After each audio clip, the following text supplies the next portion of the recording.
Hello mga kabarista! Welcome to my channel. Ngayon tatalakayin natin ang iba't ibang species ng coffee at kung anong pagkakaiba ng species at variety.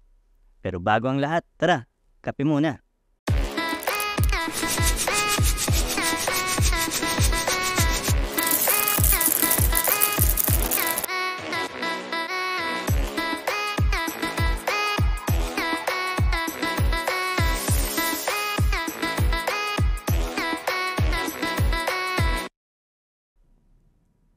Bago natin pag-usapan ng species ng coffee, pag-usapan muna natin ang prutas ng saging.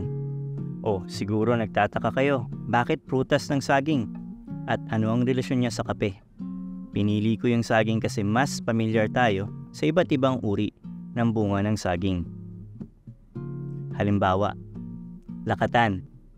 Makikita na matingkad ang pagkadilaw ng balat at may kahabaan ng prutas. At ang lasa ay may katamtaman na tamis. Latundan, maliit at manipis ang balat kesa sa lakatan at ang lasa ay manamis-namis. Senyorita, halos pareho sila ng latundan pero mas maliit at mas matamis ito. Alam nyo ba na kahit magkakaiba sila ng itsura, lasa at hugis, iisa lang ang pinanggalingan nilang species. Yun ay ang Musa acuminata, isa sa mga species ng saging. Dito malalaman natin na kahit magkaiba sila ng variety, hindi ibig sabihin na dapat magkaiba din sila ng species. Ganon din sa coffee. Sa example natin, makikita kung ano-ano ang pagkakaiba ng bawat isa base sa itsura, hugis at lasa. Ganon din sa kape, may iba't ibang species at varieties na may kanya-kanyang itsura, hugis at lasa.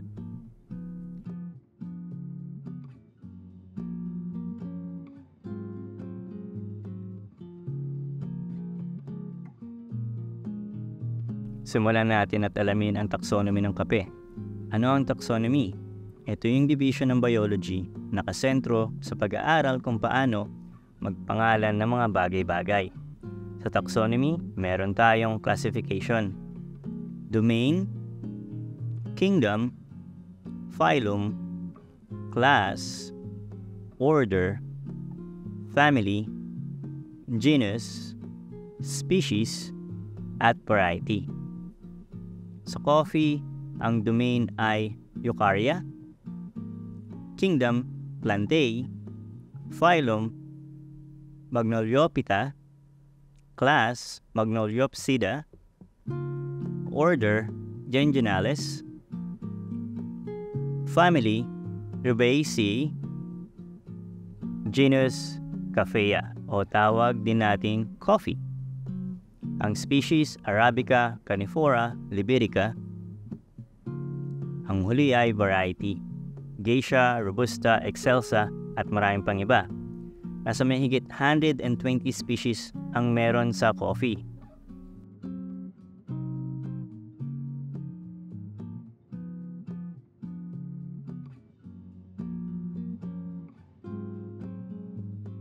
Ano nga ba ang pagkakaiba ng species at variety?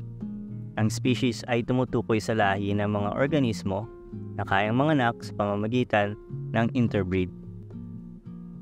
Ang variety naman ay tumutukoy sa klase ng iba't ibang kategorya sa loob ng isang species.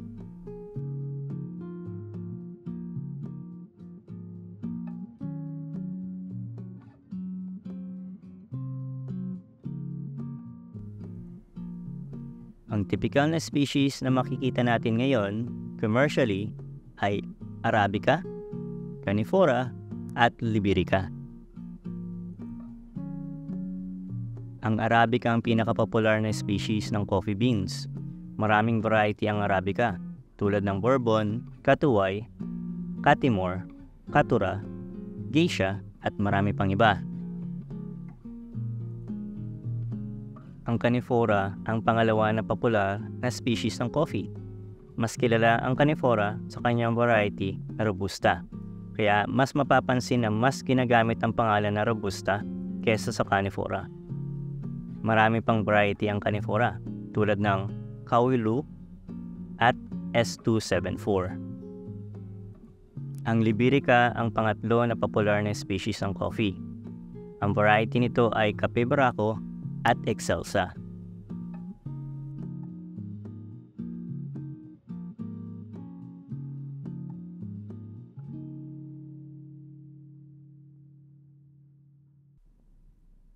Ano ba ang pagkakaiba ng tatlong species? Malalaman ang pagkakaiba nila sa flavor profiles, caffeine content, acidity, saka growing conditions.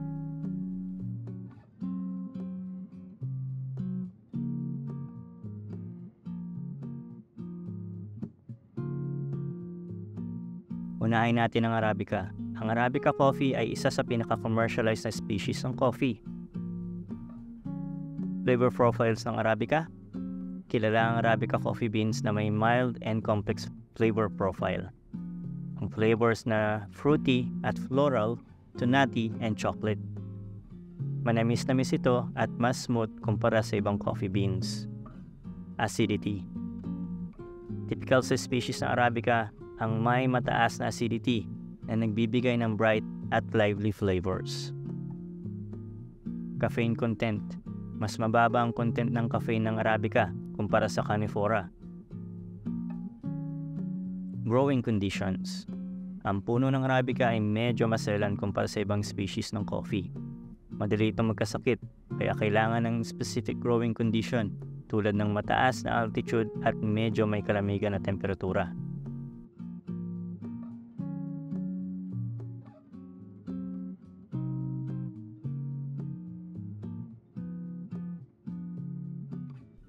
Robusta o Canephora species. Flavor profile, ang Robusta coffee beans ay may mas malakas at mapait na lasa kumpara sa Arabica coffee beans. Naglalasa itong earthy, woody, and nutty flavors. Acidity. Ang Robusta naman pagdating sa acidity, mas lower at less complex flavor profile kumpara sa Arabica. Caffeine content. Ang caffeine content ng Robusta ay mas mataas kumpara sa Arabica coffee beans. Growing condition. Ang puno ng Robusta ay mas resistant sa sakit at pest. Hindi din mapili sa lugar ang Robusta. Kahit nasa mababang altitude at mainit na lugar, kaya niyang mabuhay.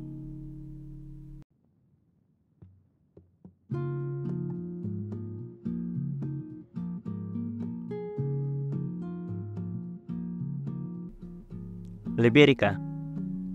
Flavor profile. Ang Liberica coffee beans ay mas kilala sa unique flavor profile na may fruity, floral at woody notes. Acidity. Ang acidity ng Liberica ay mas mababa kaysa sa Arabica coffee beans. Caffeine content. Mas mababa ang caffeine content ng Liberica kaysa sa Arabica at Robusta. Size and shape.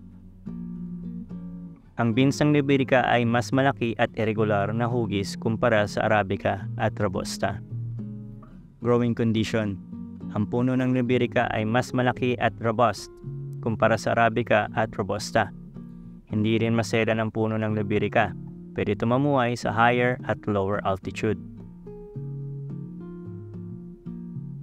Ito ang Coffee Journey Part 2. Sa susunod na pag-uusapan natin ay yung iba't ibang coffee processing naman.